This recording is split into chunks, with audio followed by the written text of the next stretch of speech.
আসসালামু আলাইকুম।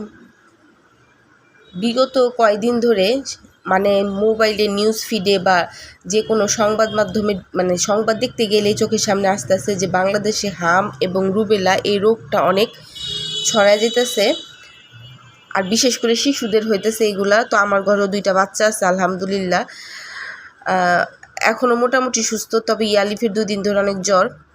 প্রাথমিকভাবে ওর চিকিৎসাটা নিতেছি, কিন্তু জ্বর কোনোভাবেই কমতেছে না। তো আজকে দেখতেছি জ্বরটা অনেক, এখন সকাল বাজে 7:30। তো ওকে আমি ডাক্তারের কাছে আবার নিয়ে যাব। তো আমি সকালবেলা ঘুম থেকে উঠে নিউজটা কালকে দেখলাম যে গত 8 বছর ধরে সরকারিভাবে কোনো হাম রুবেলার টিকা দেওয়া হয়নি।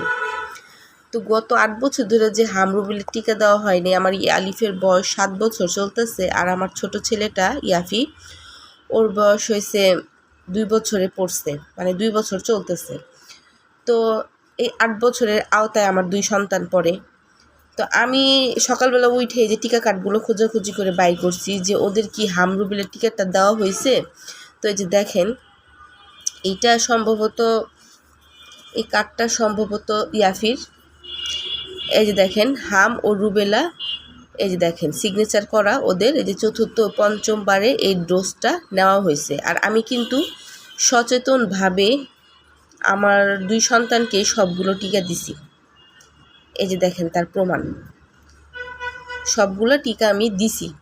তাহলে আমার প্রশ্ন, আমি একজন সাধারণ বাংলাদেশের সাধারণ নাগরিক, কোনো রাজনীতিতে নাই, কোনো কিছুতেই নাই, নিজের আমার হাজব্যান্ড কামাই করতেছে, আমি খাইতেছি এই। তো এর মধ্যে যদি এইসব নিউজ শুনি মাথা ঘুরে যায়, বুঝছেন।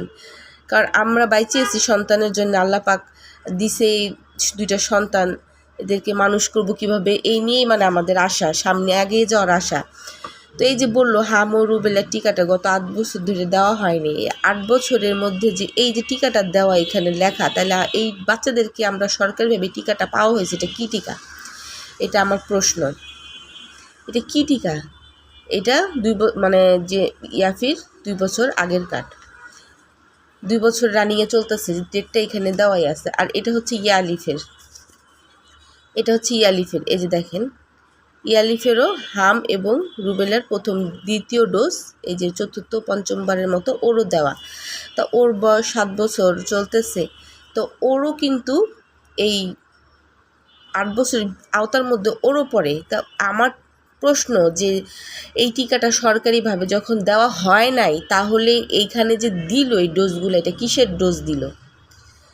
আমি আমার সন্তানের অভিভাবক হিসেবে এটা আমি জানতেই চাইতে পারি যে কেন, কি কারণে, কি ডোজটা দিল। আমরা তো সহজ সরলভাবে দিছে, আমরা নিয়ে চলে আসছি, কিন্তু এখন যে এইগুলা শুনতেছি, এখন তো এগুলো শুনলে নিজের ভিতরে একটা টেনশন কাজ করে যে কি হইতেছে আর কি হইতে চলছে। আমার কথা যদি কোনো ভুল হয়ে থাকে ক্ষমার দৃষ্টিতে দেখবেন। আর আপনারা দয়া করে যারা আছেন অভিভাবক, এই 8 বছরের ভিতরে তারাও দয়া করে যদি জানতে পারেন যে এটা আসলে কিসের টিকা, আমাকে অবশ্যই কমেন্টে জানাবেন। তো সবাই ভালো থাকবেন।